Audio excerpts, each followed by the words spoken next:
నిన్న మధ్యాహ్నం నుండి పహల్గావ్ ఉగ్ర దాడికి సంబంధించే దేశమంతా మాట్లాడుకుంటోంది, కలవరపడుతోంది, బాధపడుతోంది, కన్నీళ్లు పెడుతోంది. అదే నిన్న నుంచి జరుగుతోంది కూడా.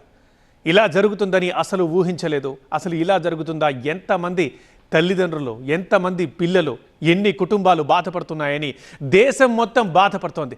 అయితే ఇట్లా జరిగిన ప్రతిసారి, ఇలాంటి ఉగ్ర ఘటనలు, ఉగ్రదాడి జరిగిన ప్రతిసారి దీనికి కారణం ఎవరు అని మనం అనుకుంటామో, ఎవరు అని తేలుతుందో చివరికి ఇప్పుడు కూడా మళ్ళీ అదే జరిగింది. ఎస్, మనం దీనికి సంబంధించిన బ్రేకింగ్ న్యూస్ చూస్తున్నాం. పహల్గావ్ దాడిలో పాకిస్తాన్ కుట్ర మరొకసారి బట్టబయలైంది.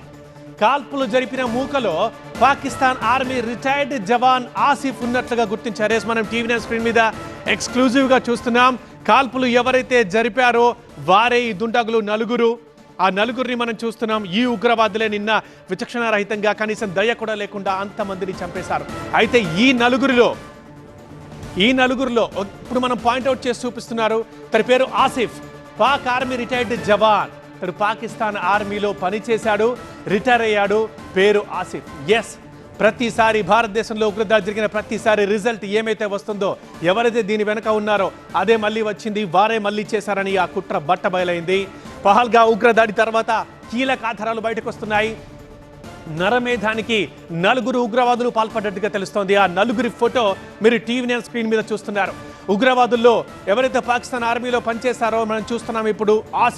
ఆసిఫ్తో పాటు సులేమాన్, అబూ కూడా ఉన్నారు.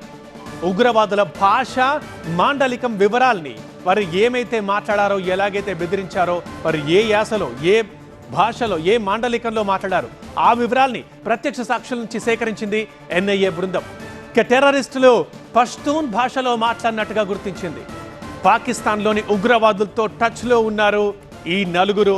ఆ నలుగురిని మనం స్క్రీన్ మీద చూస్తున్నాం. ఈ నలుగురే నిన్న ఇంతమందిని పొట్టన పెట్టుకున్నారు. వచ్చి విచక్షణ రహితంగా, దయ లేకుండా కాల్చేసి ఇవాళ ఇన్ని కుటుంబాల్లో కరెక్ట్గా చెప్పాలంటే దేశం మొత్తం విషాదాన్ని నింపేశారు. రైట్ సైడ్ బాక్స్లో చూస్తున్నాం ఒక ఉగ్రవాదికి సంబంధించిన బ్యాక్ సైడ్ ఫోటో. ఇక ఈ నలుగురు దుర్మార్గులే, ఈ నలుగురు రాక్షసులే ఈ మారణకాండకు పాల్పడింది. అందులో ఇప్పుడు మనం పాయింట్అవుట్ చేస్తున్న, జూమ్ చేసి చూపిస్తున్నాం పిక్. ఇది ఆసిఫ్.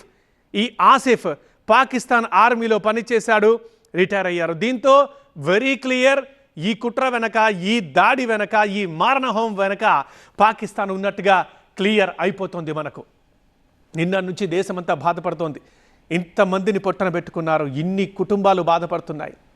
కొత్తగా పెళ్ళైన వాళ్ళు, లేదా ఎండల నుంచి ఉపశమనం పొందడానికి జస్ట్ కాలక్షేపం కోసం కాశ్మీర్కి వెళ్ళిన వాళ్ళు ఇవాళ ఏడుస్తున్నారు.